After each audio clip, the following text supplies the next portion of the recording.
ఇదేం చెల్లరా బాబోయ్, గజగజలాడించేస్తుందిరా నాయన. ఒకటే ఒళ్ళు నొప్పులు, కాళ్ళు నొప్పులు. దేవుడా, ఈ మాయిదారు జ్వరం నాకే రావాలా?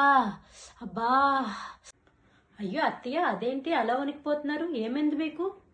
ఏమైందని అడుగుతావంటే, నీరసంతో చచ్చిపోతుంటే ఒకటే చలి జ్వరం, ఒళ్ళంతా నొప్పులు. అయ్యో, చలి జ్వరం వచ్చిందా? మనం ఈరోజు ఖాళీగా ఉన్నాం, పనులు కూడా పెద్దగా లేవు. చక్కగా సౌత్ ఇండియాకు ఆర్కే కలెక్షన్స్కి వెళ్ళి చీరలు షాపింగ్ చేసుకుందాం అనుకున్నాను. సరే అత్తయ్య, పదండి, బయలుదేరండి, హాస్పిటల్కి వెళ్దాం. పద మరి, ఇంకా కదలవే. జ్వరంతోని హాస్పిటల్కి ఏంటి? మరి ఎంతలా రెడీ అయ్యారు మీరు? అయ్యో పిచ్చిదానా, హాస్పిటల్కి కాదే. హాస్పిటల్కి కాదా? మరెక్కడికని మళ్ళీ నన్ను అడుగుతావేంటే?